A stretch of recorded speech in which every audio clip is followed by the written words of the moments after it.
Pandora's box is about to open wide. Welcome once again to Pandora's box, everybody. It's just me and the Bullwinkle here with you today. Obadiah, Pennywhistle, and the Bullwinkle. Oh, right. Drew's not here. Literally, his missus is in labour right now. How crazy is that? That is mental, as we speak. So Drew might even be a dad by this point, or he's about to become a dad anyway. But yeah, let's wish Drew and baby Reuben good health and fortune. A new friend of the pod. A new friend of the pod, yeah, definitely. Let's kick off the show with a nice little light-hearted, funny little fact. Nice.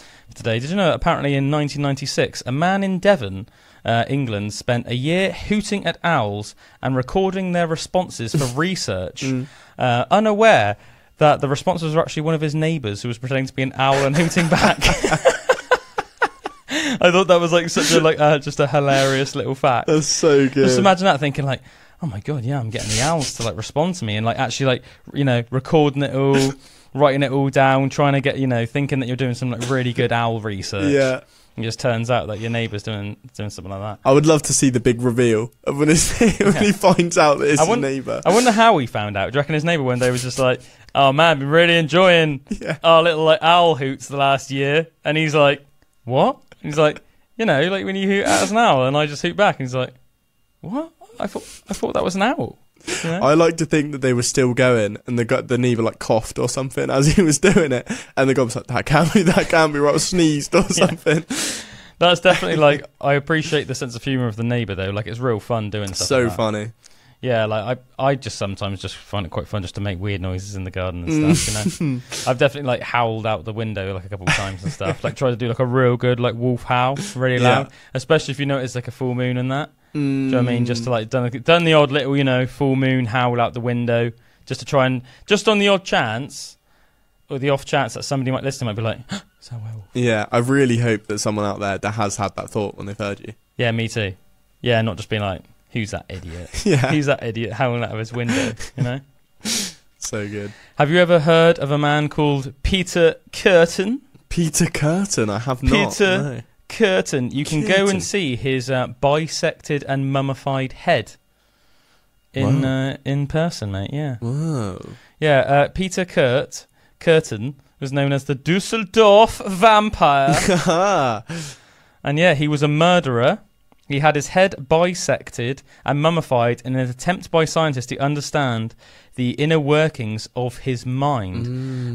Peter Curtin was tried for 68 ghoulish crimes, including 9 murders. Peter Curtin was sentenced to be beheaded in Germany in 1931. So demented was Curtin's behaviour, criminologists believed his brain had to be physically different from the norm in order for him to have concocted his grisly crimes. Therefore, his head was bisected so that they could study his brain and the skull's internal cavities. Yeah, the authentic mummified head of Peter Curtin is displayed in a museum in Germany somewhere. I don't actually know where exactly, but yeah, pretty interesting, isn't it? I wonder if it does look any different from like a normal brain, because they do say, don't they, that a lot of the time like murderers and have big psychopaths brain tumours and stuff. Yeah, and they'll have like parts that aren't working, or their nerves in certain places aren't quite the same. Apparently he was known as the vampire of Dusseldorf due to his tendency to drink the blood of his victims. Wow. Yeah, it's a pretty messed up guy, isn't it? You would think that would make you go a bit crazy anyway, wouldn't you? Like, is it mad cow disease that if you eat someone's brain, then you can get really ill? Yeah, like, yeah. I mean, you can almost go mental. Yeah, what was it? I'm just trying to remember now, because mad cow disease was like a thing in the 90s when I was growing up, and I think that was somehow. How was it? It was like the cows were getting disease. Wasn't it like the cows were getting disease because they'd accidentally eaten other cows? Yeah, I think it has something to do with like cannibalism. Yeah, but I'm not sure if I don't think that like cannibals get mad cow disease. I don't know. No, but it might not be called that. But it's like when you eat something of your own. Yeah, I've got a feeling species. There's something like in your brain. I don't know if it would be the same with blood, but I think if you like have your own species brain. I've just looked it up, and on the hopkinsmedicine.org website, it says mad cow disease or bovine spongiform encephalopathy is a disease that was first found in cattle. It's related to a disease in humans called variant Creutzfeldt-Jakob disease. Both disorders are universally fatal brain diseases caused by a prion. A prion. What a prion is, I don't know exactly. Yeah, crazy. But yeah, obviously, cannibalism's not good for you. No, I mean, no, you'd think so. many like a mythos has obviously come out of cannibalism, like the Wendigo. We talked about Wendigos before in Pandora's box. That whole sort of idea in, I believe, Native American folklore is where it originates from, with the idea that if you eat like a human flesh as a human, you will get turned into like this like supernatural being that can be like super fast and strong, but is also like evil, and that long pig. Yeah, long pig. That's such a weird name, isn't it? It is. Apparently humans, makes it almost creepier. Yeah, because apparently humans taste like pork, like pig. Imagine going to like someone's house and they cook you a nice roast dinner, and you're like, "Oh, this food's amazing. What is it?" Long pig. And you're just like, "Oh, that'd be a bit creepy, wouldn't it?" Oh, not good. Did you ever hear about that cannibal tribe of Scotland? I haven't. No. Sawney Bean. Sawney Bean in his clan. Yeah. I haven't. So according to legend, the Bean clan killed and ate about 1,000 people in a 25-year reign of terror while hiding out in a sea cave on Scotland's southwest coast. 1,000 people? Yeah. What? Between Girvan and Ballantrae. That's insane. In southwest Scotland, yeah. The main leader of the clan, of the Bean clan as it's known, was known as Sawney Bean. I wonder if it's an ancestor of Sean Bean. Yeah. Imagine that. Sean Bean, just a well-respected actor. Turns out his ancestors are a bunch of Scottish cannibals. But the infamous tale of Sawney Bean over the years has inspired novels, plays, operas, and at least one major Hollywood movie. The Hills of Ice. Did you know that The Hills of Ice is based on the legend of Sawney Bean? That's crazy. Yeah, basically just a bunch of like cannibalistic family that like live in the middle of nowhere sort of thing. But obviously in The Hills of Ice, it's in an American setting, more like south, in the south of the US setting of like crazy inbred family. But they were a crazy inbred family apparently. Wow. Yeah, the legend has it that the Bean clan took up residence in a sea cave which was hidden every high tide, and they raised a brood of 14 children and 32 grandchildren, all from incest. Jesus. Imagine just being like a normal person and stumbling upon that cave late at night. Or imagine there was like a storm and you were like seeking refuge somewhere and you found the cave and you went in and you thought it was all safe, and then there's just all these like Hills of Ice style inbred mutants. The beans. Yeah. We are the beans. We are the beans. We are the beans. We're gonna eat ya. And just like started coming out. Yeah, that'd be a bit crazy, wouldn't it? Man. It says the Beans were murderers and cannibals who preyed on travellers, robbing them, killing them and eating them, hacking their bodies into quarters and pickling them. Imagine that. You want a pickled ear? What's for dinner tonight? Pickled ears. Not pickled ears again. It's disgusting, man. They got found out apparently when they set upon a man at a fair who fought back and then caused the Bean family to run off. The clan were then reported to the magistrates of Glasgow, who in turn informed King James. King James then assembled 400 men and a huge number of bloodhounds to track them down. And eventually found the Bean clan and found their cave. Wiped them out. Yeah. Oh my god. I should point out, apparently, it's one of those things that people don't know if this is like a true story or not. Right. People are sort of like divided on whether it's like true or not, but it seems to be like pretty well documented. Stuff of a legend, but maybe not. Yeah. Apparently, this was like sometime between like the 14th. Yeah, again, it's quite vague. Apparently, it was like sometime between the 14th and the 17th century. And you'd say like, well, how do you not know? Because you said King James, but there were like several King Jameses like between the 14th and the 17th century, so it can be quite hard to say because in the legend it always just says that King James assembled 400 men, and sort of went and found him. But it's so creepy, isn't it? It reminds me of like you see people nowadays like going and doing hitchhiking across like America and stuff like that, and they'll try and get from one place to another. But that is one thing I don't think I could do. I'd like the idea of doing it. But I just like hiking across America? No, I'd like that, but I think it's the hitchhiking, like staying at random hitchhiking, pieces. Sorry. Yeah, hitchhiking, because I feel like the people that are going to pick you up, maybe this isn't always the case, but a bit weird. They're probably not the people whose car you want to be in. You know? Like I always feel a bit like, don't get me wrong, there's times when I haven't, and I have felt a bit mean, but I have to say, I've never picked up a hitchhiker. And I do sometimes when I do come across hitchhikers. I remember there would always be this guy that would be hitchhiking in between like the village I lived in and another village a bit closer to town. And he'd always be hitchhiking. It would always be like stood in the same place almost every day hitchhiking. I never picked him up, and sometimes I'd almost like feel a little bit bad for it. But I think at the end of the day, I just don't want some like random like middle-aged bloke in my car. No. Do you know what I mean? Like I don't know who the frick he is, and like I have heard before like stories of like whether it's like the hitchhiker themselves or like the person that's picked up the hitchhiker having like really weird encounters. I remember hearing one. I can't remember the name of the guy now. But I remember hearing on a podcast a guy that was hitchhiking, and then the guy picked him up, and they were having like bit of back chat, and then basically like, long story short, the guy expected like some sexual favors from this guy, and just imagine that you're thinking you're just like getting like some ride somewhere, and then this guy's like expecting, and they'd be like, man, nah, like just drop me off again. Like, that's almost the thing, isn't it? It's like the people that are going to be picking you up almost want something back from you, so it's almost like.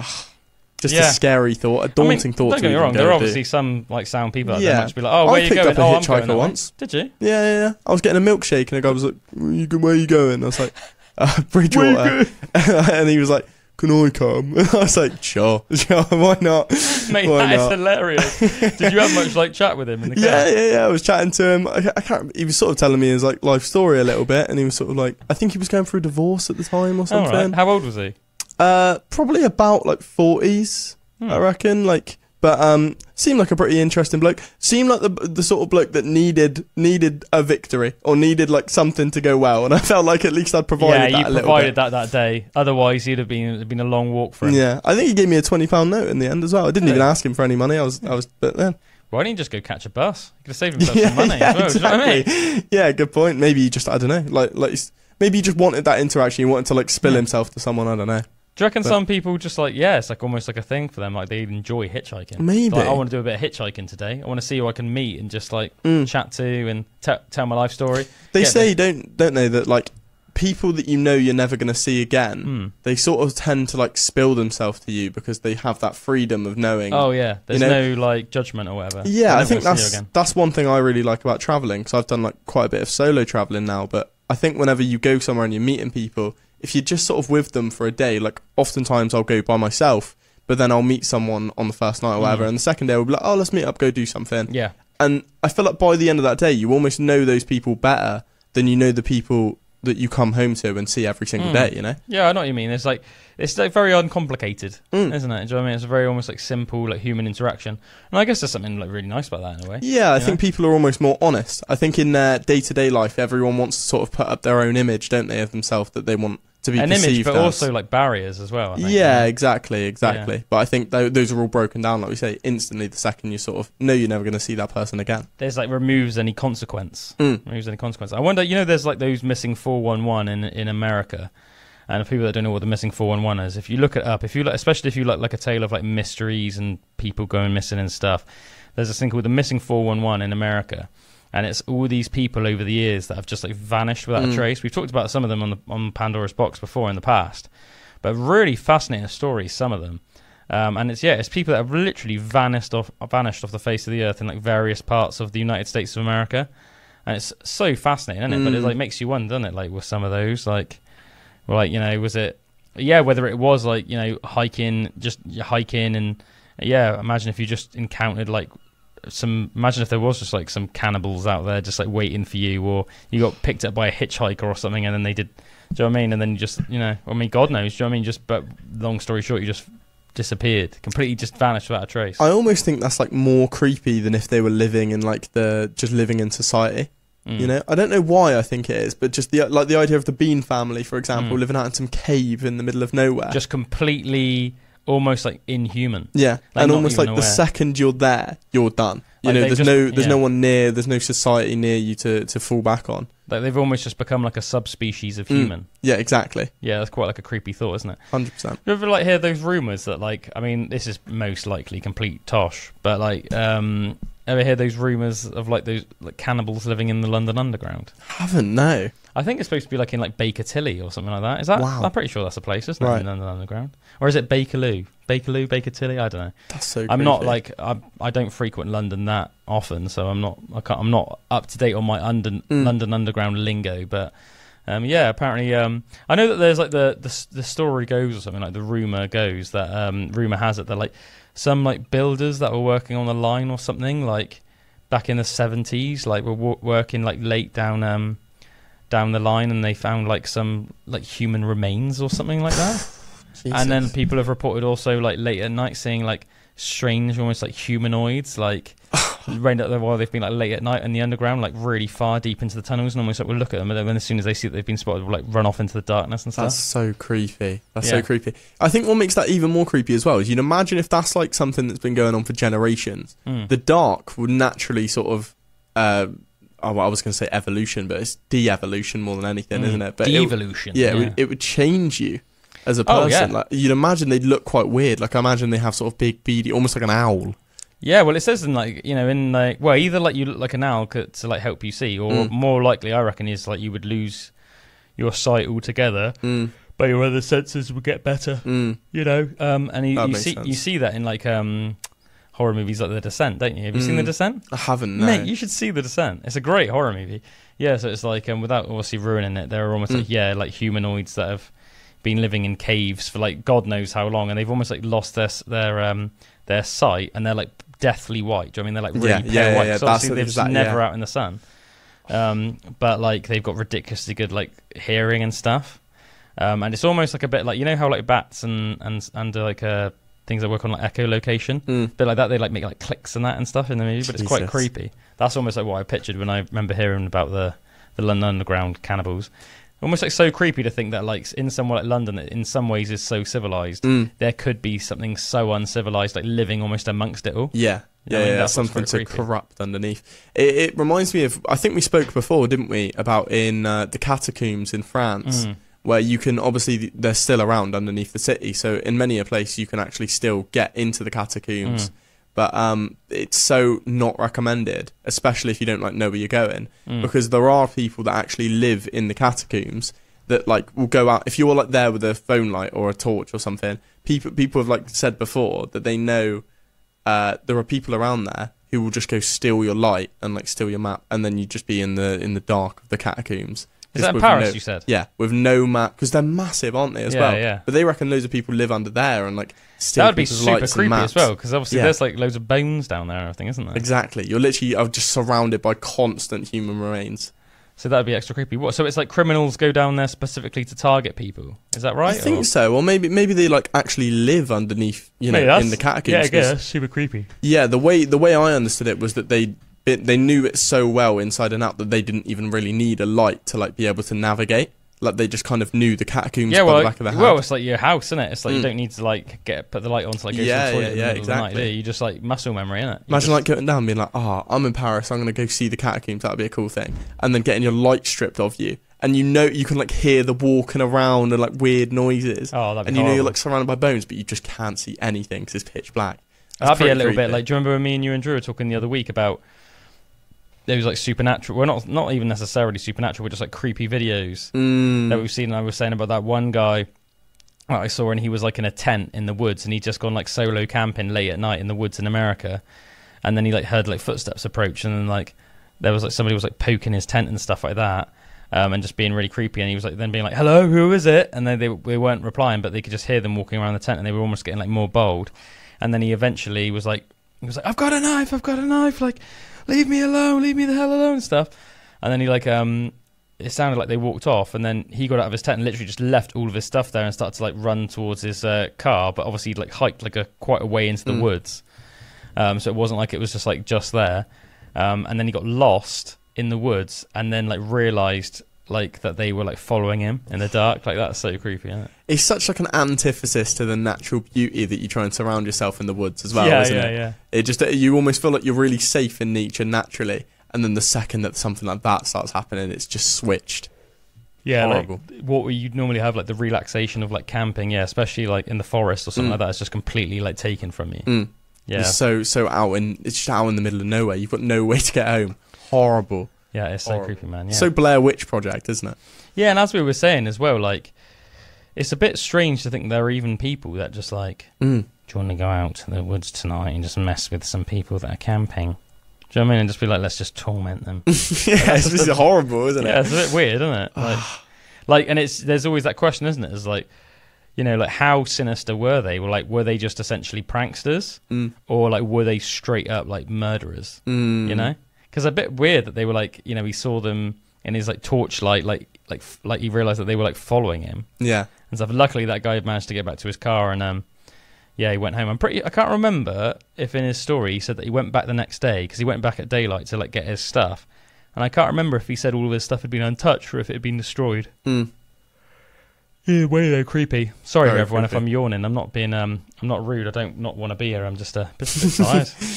So sleepy, drowsy. I just didn't get the best sleep last night, so I'm a bit yawny today, to be honest with you. You see people sometimes, don't you, on the topic of camping, that will almost go out into like Africa or something like that and do like wild camping in Africa. Oh yeah. And that to me seems pretty mental. Like I watched a video recently. I think this one it might have been the Amazon, right? But like they set up all these GoPros and cameras and like, you know, sleep in hammocks or whatever, and you just see during the night this like one crocodile.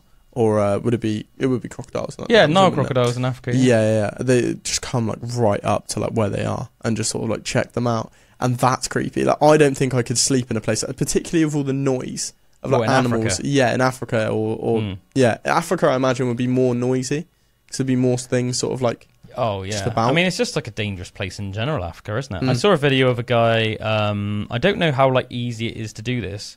But it was like a guy, and he went and like lived with like a tribe in Africa for several days. Whoa, that was quite interesting. Yeah.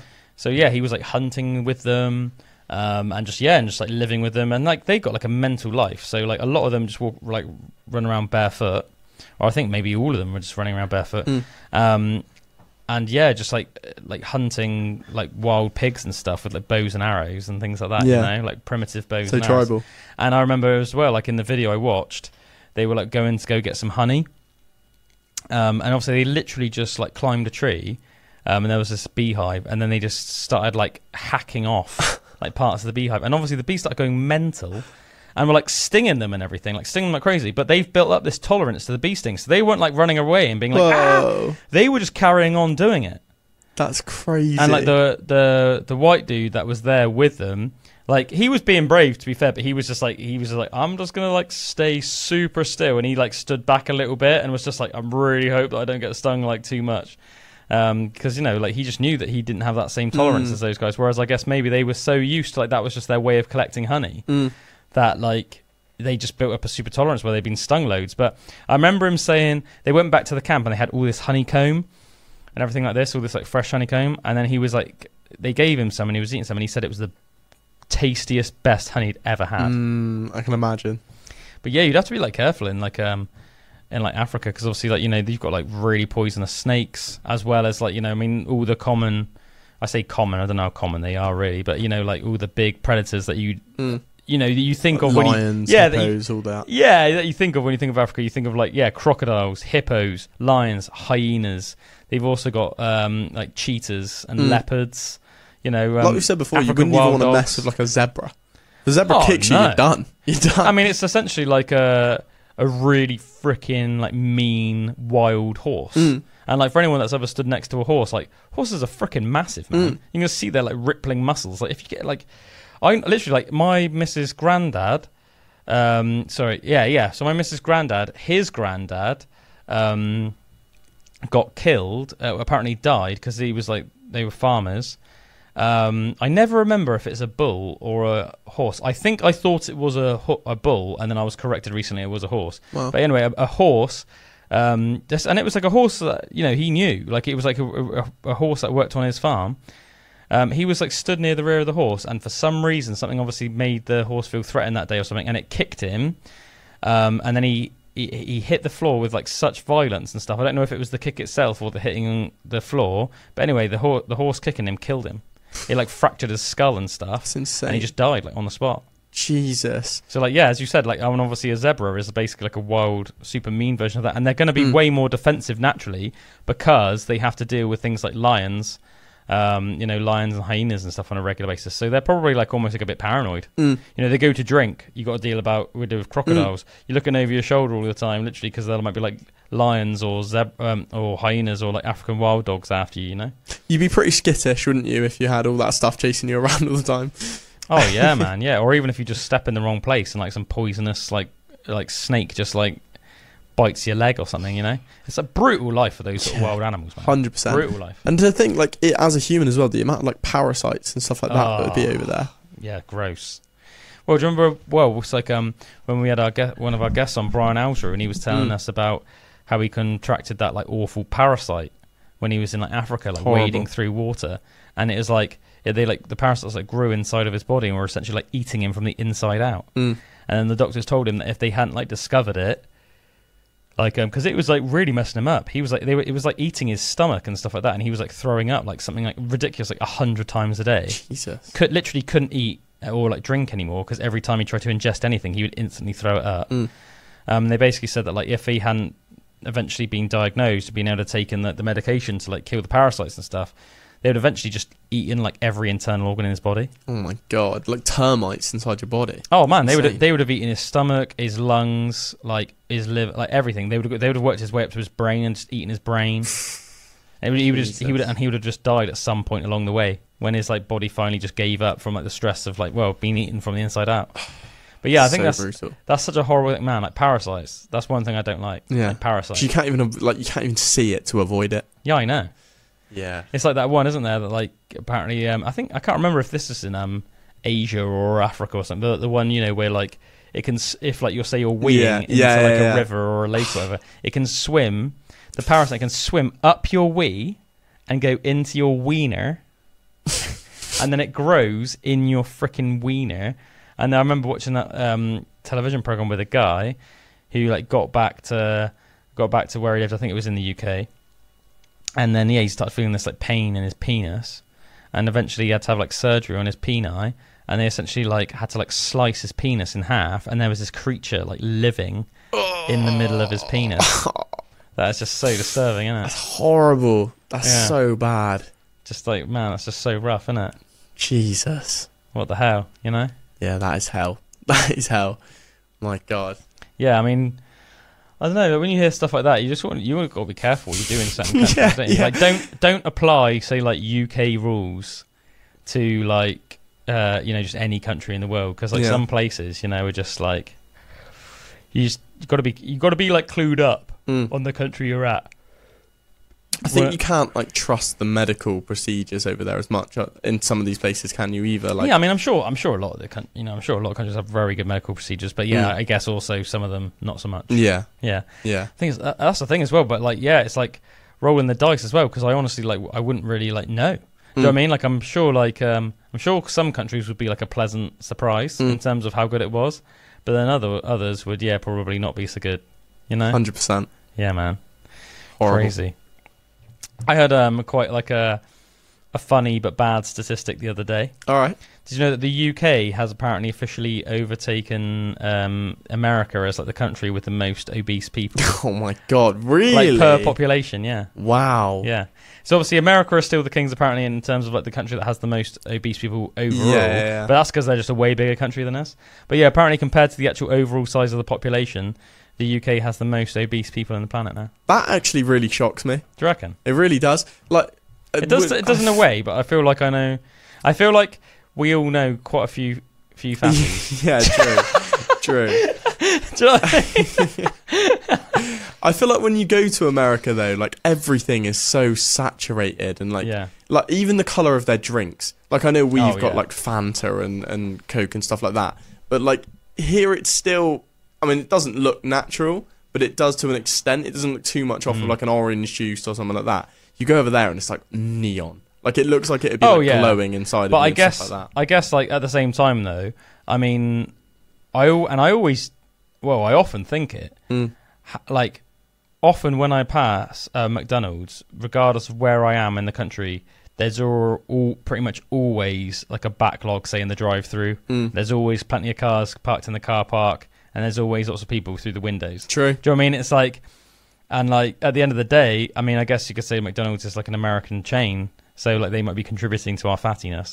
But do you know what I mean? It's like, think about how like unhealthy McDonald's is, and just think about their thick shakes. I don't know if this was like I don't know like how much truth this has, or if it's changed over the years. But I remember my Uncle Dom apparently worked in McDonald's for like a little while back in the 80s, back when he was still really young.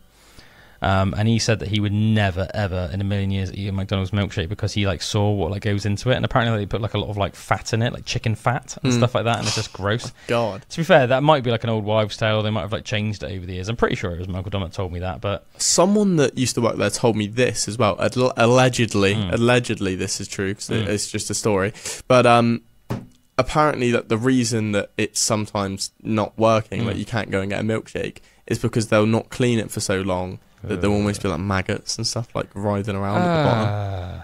Sounds pretty horrible. Oh man, that sounds like another thing that could be just like an old wives' tale. But also, if there's like a shred of truth to that, if there's an ounce of truth to that, then just don't want to take that risk. I always think like Mackey's is weird as well because like it's like unconventionally tasty, and what I mean by that is like I'm not gonna lie and say that it's not tasty because it is, and I think that most people that are being honest would sort of agree with that. It's like it's sort of tasty, even if you find it repulsive. It's like there have definitely been times, with my friends where I'm not the sort of person. I don't eat Mackey's very often. I had it today, in fact. Did on you? the way in, I got a wrap of the day, but I don't think that's too bad because it's just like chicken and cucumber. Relatively. But I think the last time I had a McDonald's, I was actually, I think, with you. Do you remember me, you, and Willie and Drew were like sat in Sainsbury's car park eating a Mackey's? That was the last time I had a McDonald's.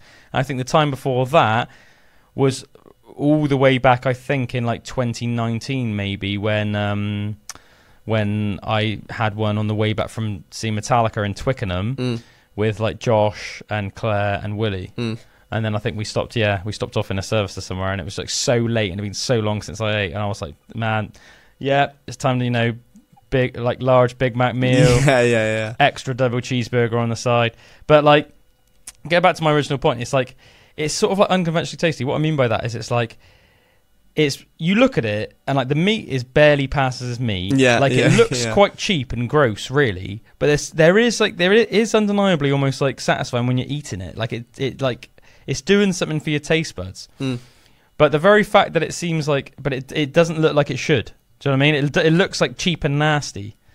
Like, you compare it to like a gourmet burger. Like a really gourmet burger. Yeah, that looks like mouth-watering. Yeah, like get some really high quality like beef burgers from somewhere, do you know what I mean, with like Aberdeen Angus like beef mince and stuff like that, or like make your own. Do you know what I mean? You can make your own if you just like, mince some like ribeye steaks up, do you know what I mean, and some whatever, and you can make some really nice like homemade like beef burgers and stuff with like some like top tier ingredients. And obviously that would be better like overall in terms of like taste and in terms of like how it like healthy it was for you. But yeah, there is like something weird about Mackey's, and it's like that whole thing, isn't it, where people say like it's like addictive. There's something like addictive about it. My friend, he's normally, in very good shape. He goes to the gym a lot. I know at the moment he's like pushing to bench 100. That's like his next goal. Nice, man. But he had a really funny thing that he said to me this past. We went to Split together, and I'm going to throw him under the bus now because I thought this was quite funny. But he's been sort of bulking, but doing like a dirty bulk for quite some time. Yeah. And we saw him, and every time I see him, he's like bigger. I'm like, mate, you look massive. You look massive. And we asked him, we said, when are you going to cut? And he just sort of looked at us a bit sad and dejected and went, I don't know if I can. I don't know if I can. Well, I thought that was so funny. I think that's half the problem, though. Like, it is hard, man. You get used to eating that amount of like food and stuff like that, especially if it's like not very healthy food, and it just gets harder and harder. We've said before, haven't we, that is it the enzymes in your body that break down the food? They almost like crave what you're constantly putting in it. It's your gut bacteria. Right, your gut bacteria. So you're like certain types of gut bacteria will literally like form in your stomach to crave certain foods. So if you never eat, say, like sugary foods and things like that, like the gut bacteria that would make you crave things like that, like will die in your stomach, and you won't have them. So you won't have those cravings. Whereas if you eat loads of food, you know what I mean? Where if you eat loads of sugary food and stuff, bacteria will form in your stomach that will make you crave sugary foods. And it's the same with things like McDonald's and things like that. Yeah. I find that so interesting because there's definitely like, I mean, I don't have McDonald's off, I reckon, a couple times a year. But I think if you did go through a spell of like eating a couple in a week, I think you'd want that. You'd crave it so much more that next week than you would like before you'd had it. Oh yeah, no doubt. I mean, I think that's probably one of the reasons I try deliberately not to eat things like Mackey's like too often, because I know that I would just want to eat it more. Like the more you eat it, the more you'd want to eat it. I feel like it's a bit like that with booze as well. Yeah.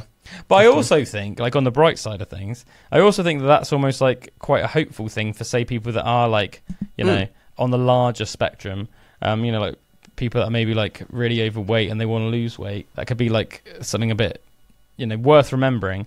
Because if they're thinking like, oh man, I don't know how I can lose weight, like I'm just craving like all these foods so much. As long as you actually know that, like, yeah, but all you need to do is just like not eat them for a bit, and those cravings will like go away. Then like that's actually like, oh, okay, that's over. So basically, you just need to get through like the first month. Yeah. And then it's all just like more plain sailing from there. Yeah. Do you know what I mean? Because like, yeah, it's like, I say, it's like just stop eating it for a bit and you will stop craving it, you'll just get used to it, because I think we're creatures of habit as well, aren't we? And it's not even just things like gut bacteria and stuff that are making you crave it. A lot of it is just habit as well. Like if you're not in the habit of doing something, you're not really going to do it. 100%. So it's just like, yeah, like developing those habits. Definitely. Talking about habits, habits of being a freaking nut bar. I was doing a lot of like research on Hitler recently. All right. And I thought, like, because he is like a fascinating, like obviously like a very like evil, nutty person, but also like a fascinating person, almost like to observe, almost like from a scientific standpoint. Do you know what I mean? Like, talk about like a quack. And he's such like an interesting person in a way, because it's like on the one hand, he managed to almost like convince a country that he was almost like their savior. Do you know what I mean? Like, he was like diplomatically and democratically like elected as like the leader of Germany. You know what I mean? He had like a lot of charisma and stuff, but at the same time, like really, he was just like a complete loon. Yeah. Like his ideas were like ridiculous and stuff like that. But like, I was like hearing and reading into about how of a massive part drugs played in the Second World War. Did you know about that? Really? Do you know anything about that? I feel like I've heard it somewhat, but it's almost like drugs. I feel like it's not like talked about as much as it should be in a way, because like drugs were like absolutely crucial in the war, like to the point that like if Germans weren't giving their soldiers like basically methamphetamine, like massive amounts of methamphetamine, they probably wouldn't have conquered France. Crazy. And then if they hadn't conquered France, then do you know what I mean? Like once they conquered France, by that point they almost like were like ruling Europe, and like Britain were obviously really on the back foot. And by that point we were like pretty much facing Germany alone in that whole sort of like Battle of Britain era, where like the Luftwaffe were trying to invade, and Hitler really wanted to try and invade Britain by land. I think he called it Operation Sea Lion, I think. There's so many different operations from the Second World War. I might have got that mixed up with something else, but I think he called it Operation Sea Lion, where like he really wanted to get like obviously German troops on the ground in Britain and stuff. Obviously, luckily never realised that dream, and then obviously made some really tactical errors in the Soviet Union on the Eastern Front. And then eventually, obviously, also the Japanese brought the Americans into the war, which so obviously we were, we won the Battle of Britain, and then luckily we defeated the Germans, the Nazis, before a German boot ever landed on British soil, which is obviously great. But yeah, so getting back to more like the nitty gritty of the drugs, though. So yeah, apparently there were like German doctors that realised how powerful methamphetamine were, and this was like during the beginning of the Second World War. This was before. Have you heard of like the Blitzkrieg tactics? Called Blitzkrieg. So the Blitzkrieg was basically like a battle tactic that the Nazis came up with that had never been used before. And Hitler had served in the First World War, and he was he didn't want the Second World War to be like the First World War. And for people that know about trench warfare, or know a little bit about trench warfare, it was like a tedious and painful, like literally, but also mentally, like style of warfare, like trench warfare. The way the war was in the First World War, like you would dig in, you build some trenches, you'd maybe gain a couple of meters of land, and then the next week your enemy would take back those couple of meters of land, and then a couple of weeks later you'd retake it. Like it was literally like so tedious and for years. Yeah, and the way that like the battles were set up in those days was, you'd like dig the trenches, you'd be in the trenches with your guns, and the way that tanks used to work more in the First World War was more almost like heavy backup. Do you know what I mean? So the tanks would almost like more like sit in the background of the battlefields, just like shooting their artillery. And Hitler didn't want that. He wanted like fast, aggressive style of warfare. But obviously we're only human beings and we have our limitations. Hitler like thought, right, okay, this whole, I think it was some of his generals and stuff, like were like, yep, why don't we, or if I can't remember if it was Hitler himself or some of his generals, maybe a bit of both. They're like, right, let's come up with a style of like tank warfare where we make some really freaking good tanks, and we essentially just like plow through. So super fast, we just plow through, bomb, not like at the back with like the troops advancing. Like, no, they're just gonna like plow through, let the troops catch up whenever they catch up. The problem with this style of warfare, though, is obviously humans need to sleep, I don't know, anywhere between sort of like 6 to 8 hours a day. And obviously it's very tiring, obviously, being in war as well. Even just the amount of mental concentration to, like, you know, drive a tank and like fire a tank. Do you know what I mean? Even if it's not like physically tiring because you're sat down in a tank. So German doctors started telling Hitler about methamphetamines. And it's really interesting because methamphetamine wasn't widely really used before the Second World War. I think it's quite funny as well, because obviously you think of like meth now, you think almost like Breaking Bad and things like that. Yeah. But it was quite like a revolutionary thing at the time. People already knew about amphetamines, but amphetamines are nowhere near as strong as methamphetamines. Right. And apparently the British forces had done studies on methamphetamine, and they decided that it wasn't a good idea to give their soldiers methamphetamine.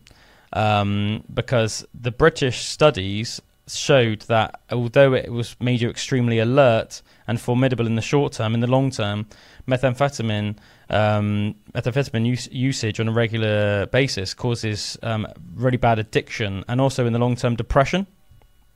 So it's, you know, and then you end up like chasing the dragon whole thing. The same with heroin users. Do you know what I mean? You can never achieve the same high as you used to, so you're taking more and more and more, trying to get the same high that you did when you first started taking the drug, but you're never going to get it. So you just take more and more and more and more and more, and then when you're off it, you're just more and more depressed. So the British didn't employ methamphetamine, but apparently they did in their like emergency sort of medical supplies. They did have regular amphetamines, so they would use that as like, you know, if there were times during the wars or battles where like the British soldiers were like very, very stressed.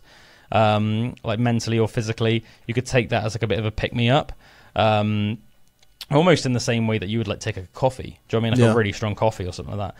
But yeah, the Germans, maybe a bit more. Well, I think it's definite to say that like Hitler was very foolhardy. But yeah, they started employing. They basically gave their tank drivers masses of methamphetamine, and apparently when you take methamphetamine you can't sleep, or at least you don't need to sleep, and you apparently don't really want to sleep either. The way it affects your dopamine levels in your body and things like that, like it's very, very hard to sleep.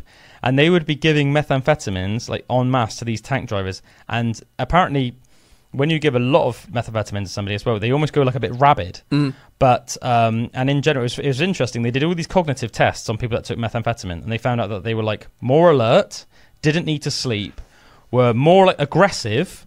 But the only sort of downside, I guess you could see it as like a downside, which is like they were slightly less intelligent. Like you basically you would be dumbed down slightly on methamphetamine, but Hitler thought that as a good thing. Apparently, he saw that as a good thing because he thought, well, all a soldier needs to do is to follow orders. Do you know what I mean? You don't really want like thinking soldiers. You just want them to go like, yes, sir, you know, and just carry out the task.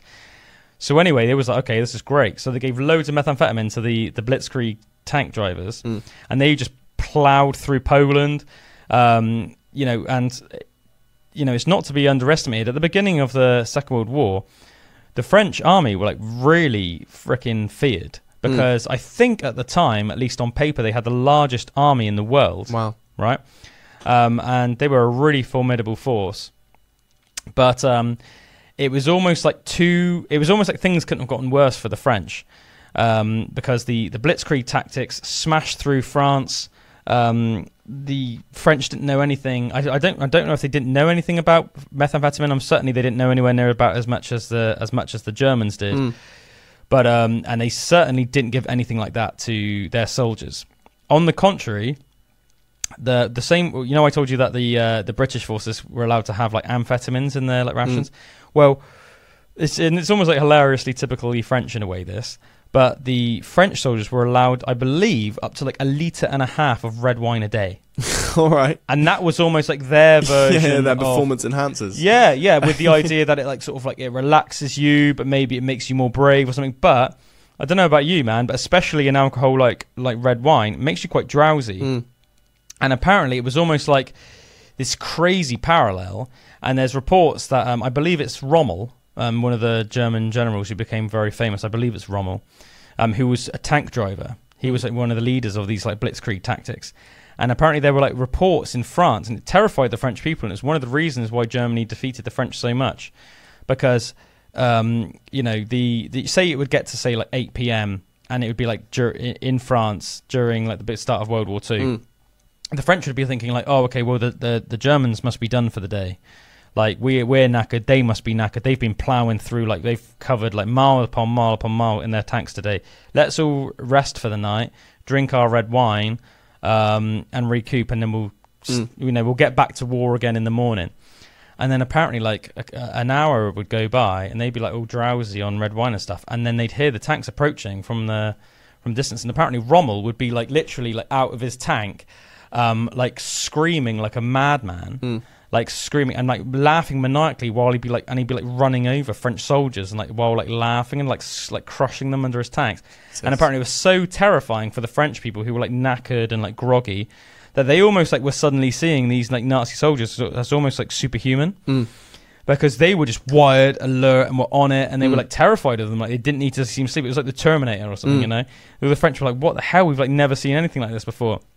So that apparently is literally why the Germans conquered France like so quickly. Wow. Was literally just because of that. So it's like, yeah, it's like if it wasn't for methamphetamines, like Germany probably wouldn't have conquered like Europe as quickly as they did. Well, Hitler himself was addicted to them, wasn't he? Because there's a lot of footage you see of him like being a bit of a like, tweaker back essentially then. Tweaking, yeah.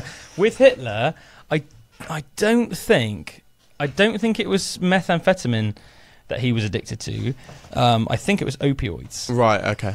But I mean, yeah, obviously still like ridiculously powerful drugs. A very much a tweaker. And also by the end of his life, a massive cocaine user as well. Yes. Yeah. So he was taking in apparently every day like massive quantities of both opioids and cocaine mixed up. It's crazy. It's like you say, I think almost part of the bit that I find so fascinating about World War II, particularly on the German side, is how Hitler even managed to like almost trick and coerce the population into joining his side. Oh man, it's a cautionary tale for the population. It's crazy, isn't it? It's a cautionary tale for populations all over the world to not like, you know, be vigilant, not be afraid to like speak out. You know, if you think something unjust or immoral is going on, then maybe, you know, like make a freaking note of it.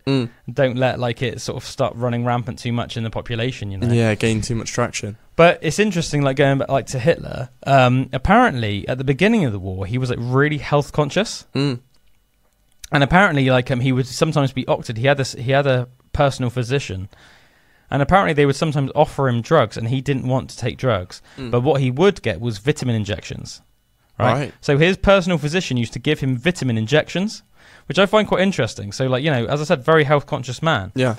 And then as the war went on and he became more unhinged and he was unraveling and he was stressed as well, because especially once Germany started losing the war, I guess sort of like around like 1943, things sort of taking a big turn. There's a 2-year gap between then and obviously him losing the war and then eventually committing suicide.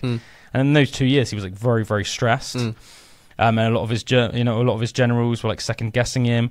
There was like assassination attempts on his life. I can't remember how many. I think there was 2 assassination attempts on his life. One of which he almost died. And apparently, when he almost died, that's really ramped up his drug usage even more. Because apart from anything else, he was in a lot of pain. And obviously, like loads of opioids and that is just like a painkiller. Especially when you mix it with loads of cocaine, it's making you feel all like happy and confident and just like numb. But yeah, apparently he was like really health conscious. He used to have like loads of vitamin injections and stuff like that, but didn't want to take drugs. And then apparently, as time went on, I can't remember what the catalyst was for it. Oh, I think it was. I think it was that. I think he had this really important meeting with Mussolini, and I think Mussolini wanted to back out of the Second World War, which is quite like hilarious on Mussolini's point. Like, oh no, I've had enough now. I just want to stop. We're losing. I want to stop. I just want to no war, no more. But yeah, so Mussolini wanted to back out of the war, and apparently Hitler was ridiculously stressed because he already felt like he was like starting to lose the war, and the last thing he wanted was one of his very biggest allies, probably like along with Japan, Germany's other biggest ally, Definitely. like just pulling out of the war.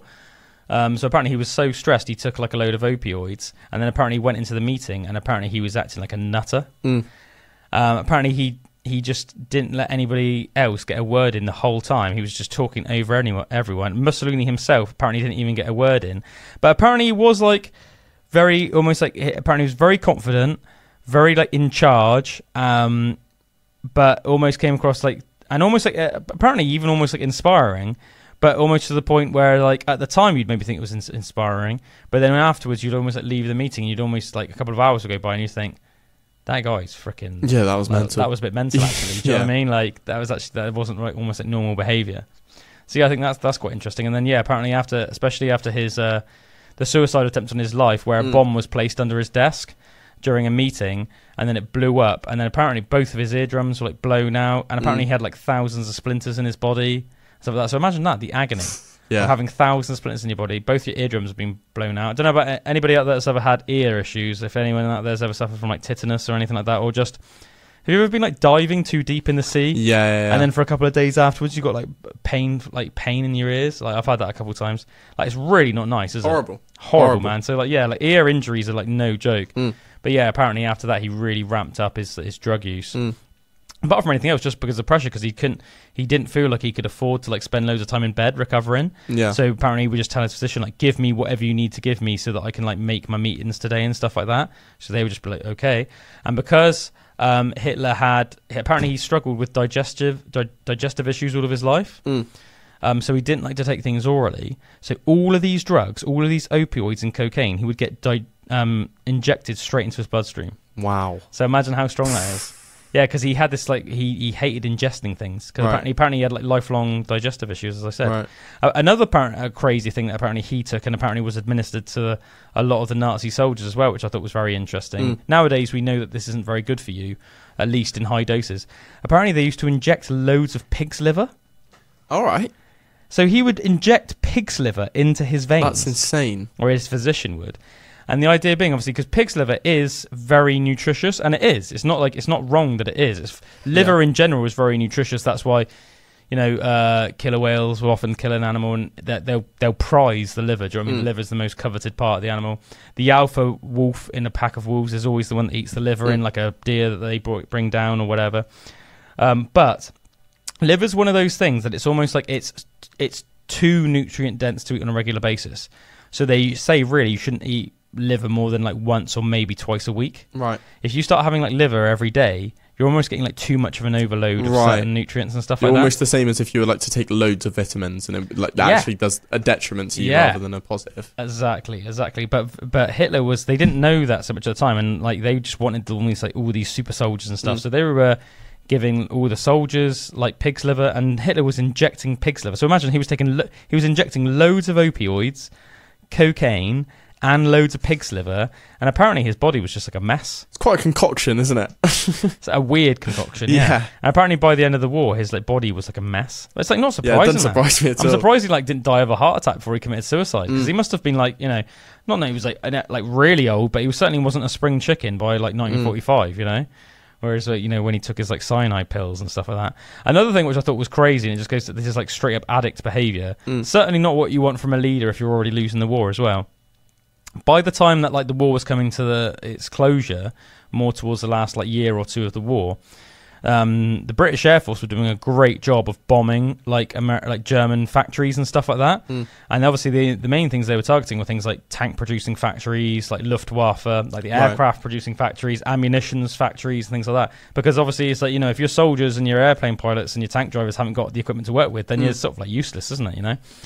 But so the British were doing that. So the Germans, and they were also targeting things like train lines and stuff like that. So there was limited supplies and limited trains coming into Berlin. Yeah. And the ones that were coming into Berlin were prioritizing bringing wounded soldiers back and also bringing in ammunition and things like that. As a result, though, as you can imagine, like in all times of need across the world, there were lots of things that maybe were more readily available in, say, a big city like Berlin that suddenly weren't readily available. And one of those things that apparently Hitler's physicians couldn't get from anymore were his drugs. Right. So Hitler was like, I need some opioids and I need some cocaine or whatever. And they were like, we haven't got any. And he was like, what do you mean you haven't got any? He's like, literally, like, there's no pharmacy in Berlin which has the opioids that like you want right now. And he'd be like, why is this? And they'd be like, well, because we need to prioritize like bringing back all the wounded soldiers and the ammunition into Berlin and stuff, blah, blah, blah. And apparently Hitler overthrew that decision and made... instead of bringing in ammunition and wounded soldiers back to Berlin, he gave the order to instead bring in like massive crates of the opioids and stuff, essentially just so he had enough. So that doesn't surprise me. That couldn't have been a popular decision, though. No. Can you imagine? No. Can you imagine, like, obviously, like all the generals and stuff being like, well, obviously we need to bring our wounded soldiers home, we need to bring in ammunition and stuff like that, blah blah blah. I'm just being like, no, I just want literally like trains and trains worth full of just like opioids. Crazy. Yeah, mad, isn't it? It's crazy. I know a video went pretty viral recently. I think it did. I saw it at least. Detailing sort of the start of World War One to the end of World War One, and it sort of ties into what we're saying, because the video was talking about how at the start of World War One, you almost had all these armies preparing in the same way that they would have like during Napoleon times, where everyone's almost arriving on horseback and with swords and wearing their country's colours. And then by the end of World War One, it's sort of like it evolved so fast to almost becoming what we see today as warfare, with guns and planes and tanks. And those 4 years must have just been insane. But then to even move on from that, and then, like you were saying with those French troops, they would have seen that evolution throughout World War One, and then World War Two starts, and they're thinking, all right, we've probably gotten to the point where, this is what war is now. And then having these like super soldiers just high up on methamphetamine. Just not sleeping at all. Yeah, not sleeping for like... Apparently they would like not sleep. I can't remember, for like something like 4 days straight. But then obviously they would have like another like regiment of other tank drivers that'd be ready to switch the place. And then essentially they would come on like massive 4-day come downs.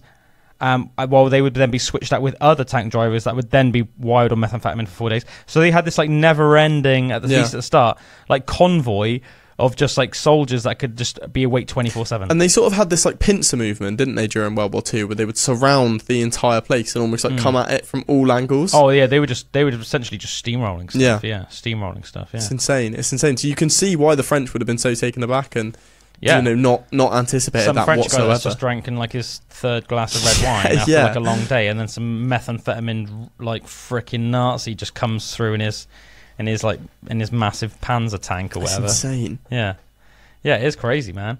But yeah, what a guy, eh, Hitler? What a strange fella. What an interesting guy. Another interesting point as well, I thought, was that Hitler quite famously was a vegetarian, or at least said he was a vegetarian. Well, he actually wasn't. Because obviously, if he was injecting pig's liver into himself, very you true. can't be a vegetarian. Like if you're injecting pig's liver, it might not have been going into his mouth, but he was injecting animal product into himself like all the time, like pig's liver. That's like, do you know what I mean? If you ate a pig's liver, you couldn't say that you're a vegetarian. And at the same time, if you're injecting it into yourself, you might not be chewing it up, but your body is still consuming pig's liver. Yeah. So it's like, almost like a bit of a con in that regard as well. It's crazy. He's such like like we say, such a strange individual. I know. I've seen like his art before. So obviously he was famously an artist that wanted to go to art school before going down this whole route of joining the army. But his art was really good. Was it? Really good. Do you know what? I don't think I've ever seen his art. Yeah, it's crazy to think, because you think of Hitler and of course you think of the atrocities he's done and how, what darkness he brought into the world and what a horrible person. But it's so interesting to think that then on the other side of him there was almost this weird charisma that he managed to capture so many people into his ideology, but then also almost being a creative, being able to make these beautiful paintings. Certainly an interesting guy, man. Certainly an interesting guy. Not a good man by any stretch of the imagination. Literally was a genocidal maniac and a fool in a lot of ways. But certainly a fascinating case study. As far as a case study goes, that's about as interesting as it can get, isn't it? Purely from like a scientific standpoint, it's definitely an interesting case study. But what was I was going to say something about old Heinrich Himmler. No, Heinrich Himmler. Sorry, about Hitler a second. Oh, I can't remember what it was now. So, oh yeah, no, that's what I was going to say. I was going to say, in a way though, do you know what, it almost makes me even more proud of all of the British, not just soldiers, but people in general, that withstood like the onslaught from the Germans. What I mean by that is obviously Britain was famously bombed to bits during the Second World War. Obviously the Blitz. You know, lots of London was absolutely just like destroyed to rubble. A lot of Bristol was, and countless other cities in the UK, and like historical monuments. The Germans deliberately bombed lots of places of like historical significance to us because they thought it would destroy our morale and it would make the British population terrified and give up. But you know, considering that all the Luftwaffe pilots would have been wired on methamphetamine as well, apparently, the fact that, say, we won the Battle of Britain with pilots that were just sober, you know, and not just British pilots, there were lots of Polish pilots that the British had managed to save, lots of British pilots that, the British had managed to save, during, you know, before Poland was overthrown, and also Polish pilots that was, you know, managed to sneak them out of German-occupied Poland and stuff like that. That fought during the Battle of Britain. Yeah, there wasn't just British pilots. There was lots of other like nationalities that were using British planes, but were like, you know, rescued pilots from other countries. But all of these people that were fighting sober and still managed to beat the Germans, and the fact that the British people never gave up, even though we were being bombed to hell by the Germans, by literally a bunch of like just super methed up like fanatics, like freaks. Yeah, a bunch of like literally methed up fanatical freaks, essentially. Just like with this like insane racist ideology and stuff like that. It actually makes me feel real proud to be British. And you know, just the fact that we like managed to persevere with all of that with just like cups of tea. It's such a pure act of defiance, isn't it? It's so British in a way to almost just be like, no matter what, we are not going to give in. We're not going to give up that fear. For better or for worse, we're like a stubborn people, aren't we? Yeah, definitely. We're definitely almost like an island of people that like you will literally have to kill us all. Yeah, because like we will not like just give in so easily. You know what I mean? 100%.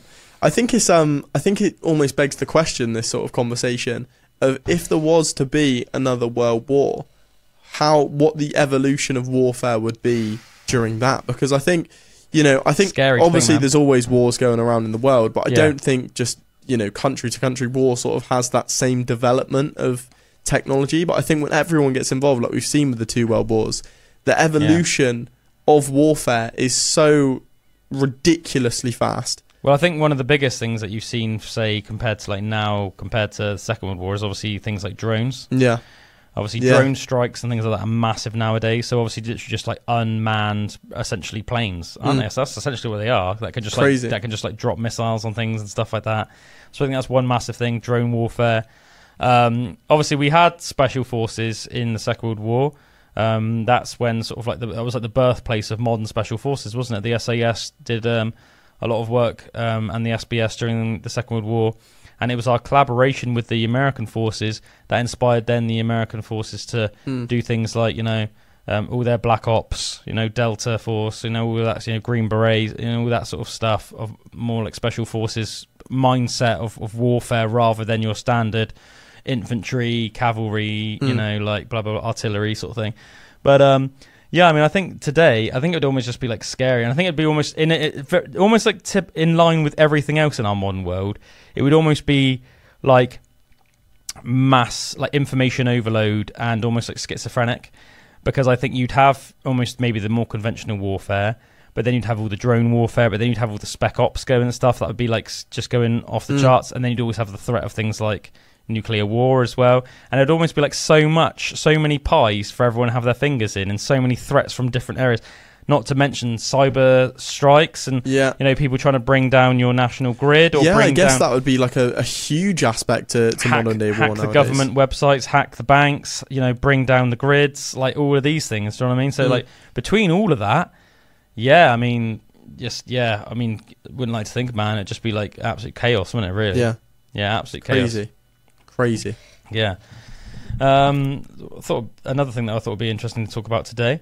Have you ever heard about the dancing plague? Is this the one where they all died? Well, some of them did. Some of them literally danced themselves to death. Insane. It was a place in modern day France. It's interesting. I say modern day France. It happened in Strasbourg, which is nowadays is in France. But back in those days when this actually took place, it was a German city. So modern day France, but it was Germany at the time. In 1518, a mysterious dancing plague took hold of a town in modern day France, ranging from July 1518 to September 1518. So that's like a little while. Do you know what I mean? That's 2 months. 2 months dancing Crazy. plague. Somewhere between 50 and 400 people took to dancing for weeks and reportedly could not stop even if they wanted to. Some sources report that 15 people died per day of exhaustion, whereas other reports state that deaths were not recorded. To this day, it is unknown exactly what happened, although theories range from mass hysteria to religious, like zealotism and things like that. But yeah, I mean, I think that's just almost like a fascinating like case study in just like 100%. Human behavior and stuff, because like the idea that like a dancing plague took place up between, as I said, 50 and 400 people got involved with this, and there are even reports apparently that some people, well, in some cases it even says that about 15 people a day died of exhaustion where they couldn't stop dancing even if they wanted to. It makes me think of that video, The Safety Dance, by that band Men Without Hats. Right, yeah. I wouldn't be surprised if you'd never seen it, but you should check it out. There's this band called Men Without Hats from like the 80s, and they got this song called Safety Dance, and in the video there's just like loads of these people just like dancing through the streets and stuff, but that's how I imagine it anyway. Yeah. Just capturing everyone. Yeah, and there's just randomly like a dwarf dressed as a jester in it as well, just to like make it really good. But yeah, I mean, what the hell's going on there? Mass hysteria is such a creepy thing, isn't it? I feel like I've heard of other case studies as well as that one, where just like we say, towns will almost be engulfed in this like weird. There's almost no reason for it, which is what makes it so strange. Like, why? Who would have been the first person to start dancing in the first place? Yeah. And why would other people have joined in? Because I think with a lot of mass hysteria, they almost think it's due to the place they're in. So whether it's they've not got enough water at the time, or they're going through a drought, or they've not got enough food. But there tends to be sort of a reason like that I think normally coincides with it. But yeah. It, like you say, just such an interesting case study of like how the human brain works, that everyone just sort of defaults to. It's almost that sheep mentality in a weird way, isn't it? Yeah. That people just default into doing what the others around them do. Yeah, like, but it's crazy to think that, like, I'd love to have been almost like a fly on the wall for that, because it's like the idea that there were people doing it to the point, as I said, where they couldn't stop, and not only could they couldn't stop, that maybe they even died. It's just mad. Like, definitely. I'm trying to see now if I can find any other. The Salem witch trials. Witch trials. Yeah. That's like classed as like a mass hysteria event as well, which is pretty crazy. Yeah, that is interesting, isn't it? Yeah. What was it? I heard something about like obviously black cats to this day as well are like a lot of like homing places like cat rescue centres and stuff like that struggle to home cats, like black cats to this day, because black cats have a connotation with like evil or witchcraft, which all started during like the Salem witch trials and stuff like that. It's crazy, isn't it? Well, I don't know if it was necessarily the Salem witch trials, but obviously witches. Well, a lot of women were persecuted, both in Salem, obviously, is a place in America, in the United States, but obviously there were places in Europe as well, and that a lot of women were killed in Europe as well, and in Britain and Europe because of the suspected witchcraft and stuff like that. Yeah. I've got up here some other like mass hysteria events. These are the sort of like, I've seen these before, they're just so interesting. So in 1892, the hands of schoolgirls in Großtins, Germany, began uncontrollably shaking when they tried to write. Some experienced amnesia and altered consciousness. The following year, students in Basel, Switzerland also began quaking. That one's known as the writing tremor epidemic of 1892. So out of nowhere, loads of people just like couldn't write because their hands were just shaking. That's really weird, isn't it? So strange. Do you know what's interesting as well? Strasbourg, where the dancing plague took place at the time, that was in Germany, and that one originated in Germany. So what is it about the Germans and and like mass hysteria or whatever? So weird. Here's another one, right? The mad gasser of Mattoon. During the height of World War II paranoia, the town of Mattoon, Illinois, filled with reports of a mystery man spraying gas on unsuspecting victims. The first was Aline Kearney, who described a sickening sweet odour in the bedroom that led to a paralysis of my legs and lower body. When Kearney's husband returned from work that night, he saw a stranger outside their home.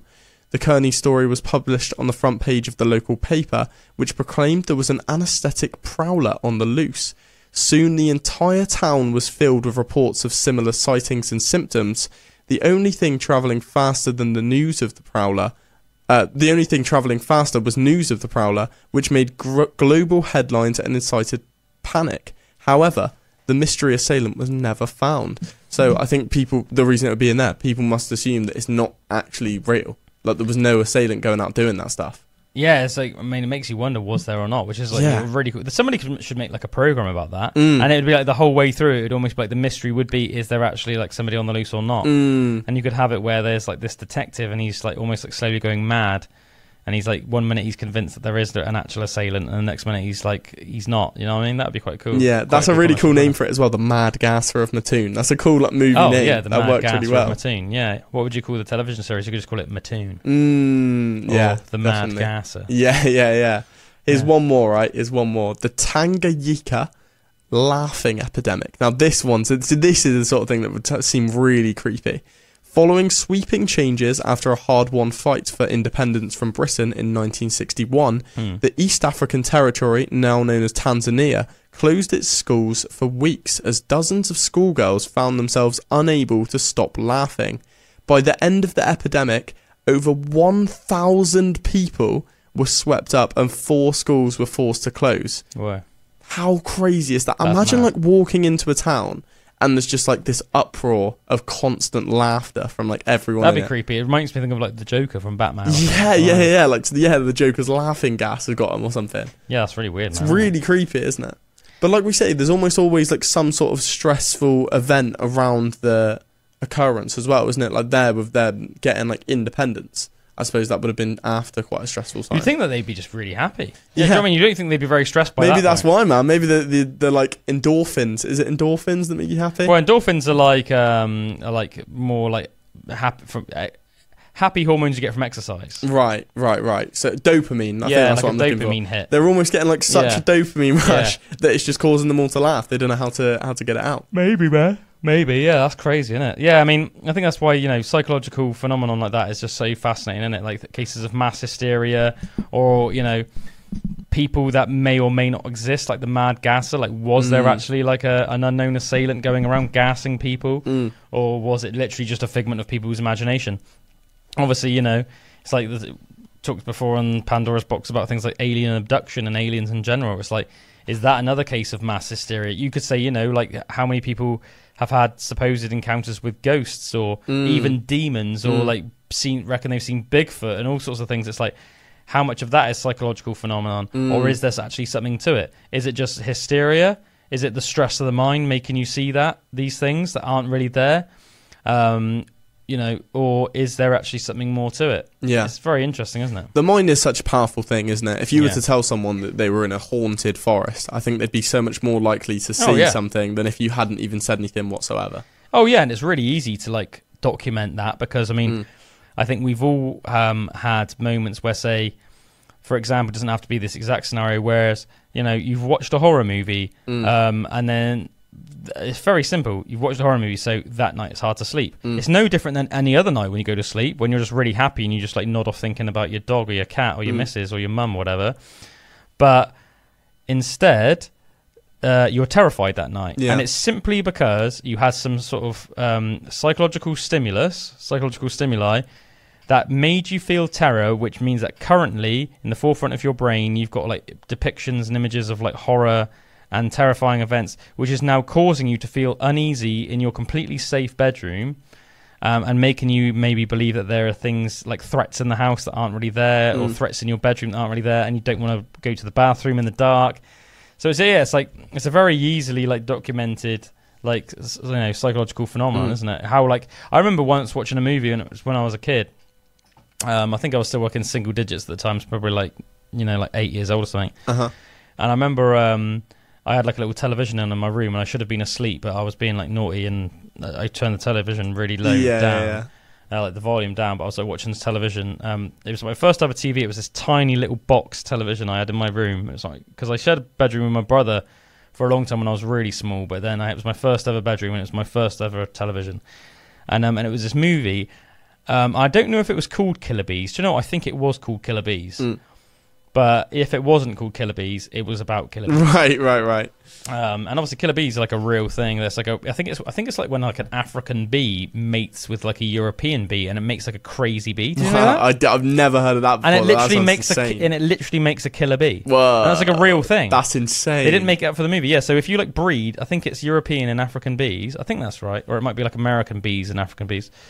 Then you basically it creates a psychotic like breed of bees that will kill you. That's insane. Yeah, that's so cool. And they're like super hostile. Yeah, like they are making their own little super soldier. Yeah, they're on meth, just like the Germans. Yeah, just like the Nazis.